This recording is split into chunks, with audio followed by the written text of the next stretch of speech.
Hey everybody, welcome to another episode of ISEE109.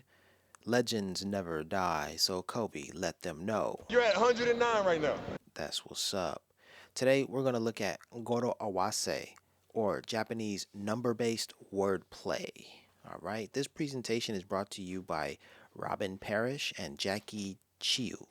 I do not have a clue who these people are. I found this um, PowerPoint presentation online, and we're just going to use it to bring you this excellent presentation. So let's begin, shall we? As an overview, we will discuss what Goroawase is, and we will talk about how it is used, and we will provide you with some examples. Um, there is a particular question. Is there something similar to Goroawase in English? We'll look at this question as well as what linguistic attributes of Japanese make wordplay like Goroawase possible? So this is an excellent presentation for someone who is interested in studying Japanese or has experience studying Japanese. All right, let's continue, shall we? First, what is Goroawase? Well, Goroawase can literally be translated to the English word wordplay, but more specifically refers to the practice of replacing syllables in Japanese words that would normally be written in hiragana, katakana, or kanji with numbers that are homophones. For example, the phrase sankyu or thank you can be written in Goroawase as 39 or 39. All right, some of the uses of Goroawase. In the case of 39, it can be used as a cute, slangy, and short way to write words. So, in a very real sense, it is an efficient mode of communication. However, Goroawase is most famously used as a mnemonic device to remember important strings of numbers, most commonly phone numbers and dates, and is thus often used in advertisements. Some examples of mnemonic usage. 489444 can be read as Yoyakushi Yuyo, or let's make a reservation. Iipakuku refers to the 2-day period of November 8th and 9th, and the last 4 digits of the phone number for this dental clinic are 6480 or Mushiba Zero, which means zero cavities. Clever, eh?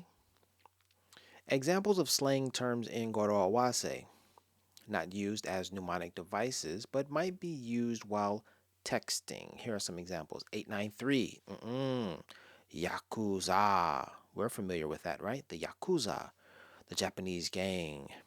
4649, Yoroshiku. Please be kind.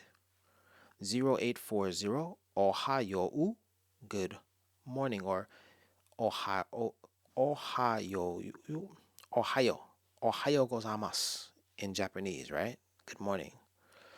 2525, Nico, Nico, which means smiling. This is fascinating. Let me pause here for a moment and give you a little story. There is a Nico Nico udon or Nico Nico restaurant. Excuse me, it's not an udon restaurant, it's a sushi bar in Los Angeles. Nico Nico.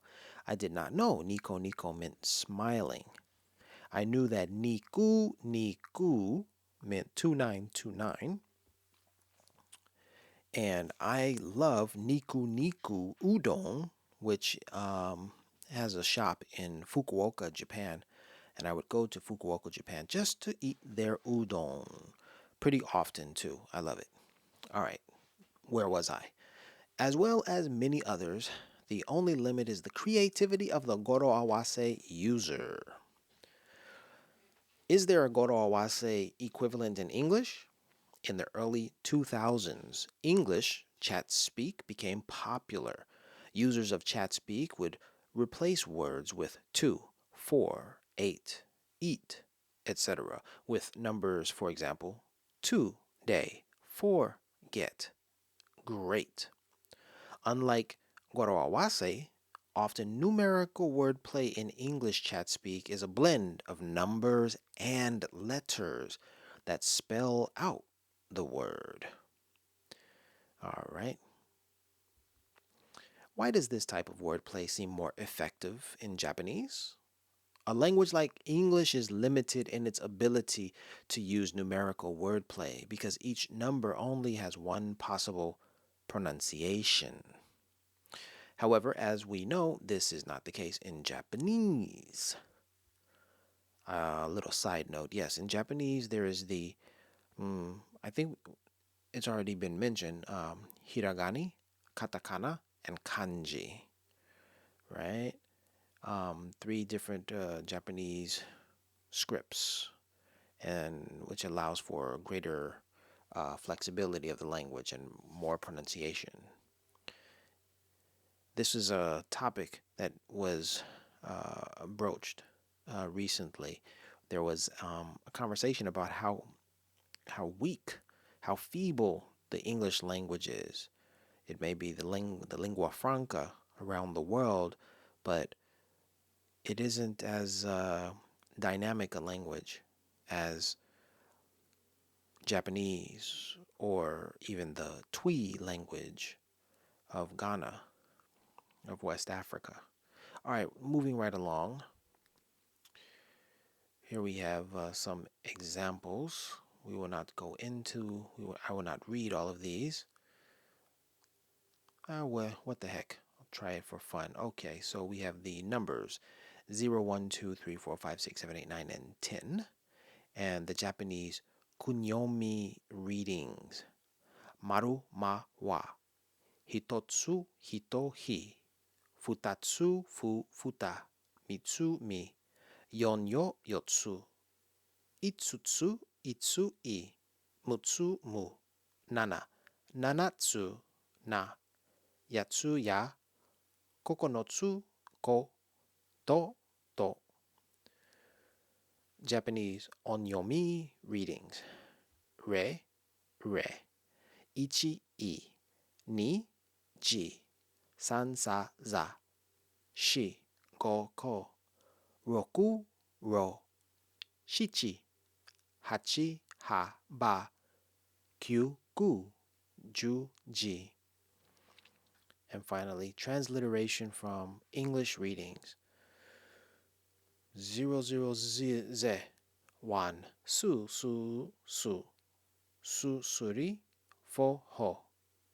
Febu, fevu. Shikusu, sebun, sebun.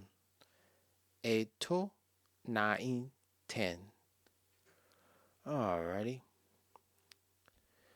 So what?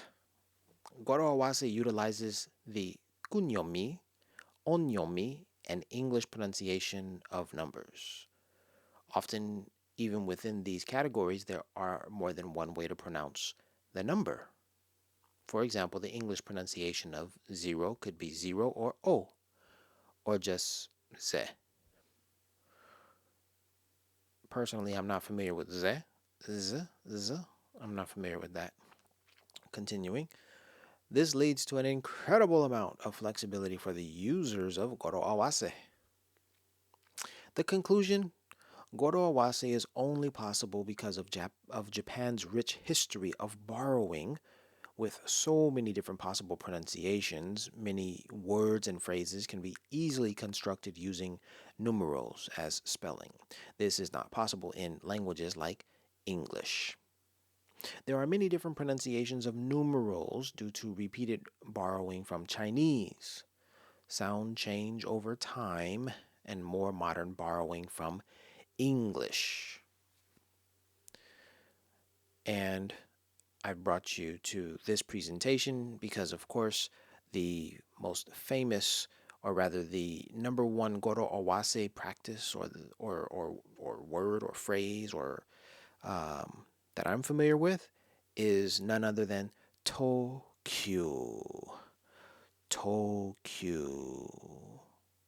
What does Tokyu mean, Kobe? You're at 109 right now. That's what it means, y'all. I hope this is the last slide. I'm going to click the next one and see if it is. Oh, look, there's a little bit more. Your turn. Can you think of any Goroawase? Does your language have number-based wordplay? I hope this is the last slide. We will end this video. Oh, here are the sources for additional research. And I hope this is the last slide. And it is. Thank you for watching and listening to another presentation from ISEE109.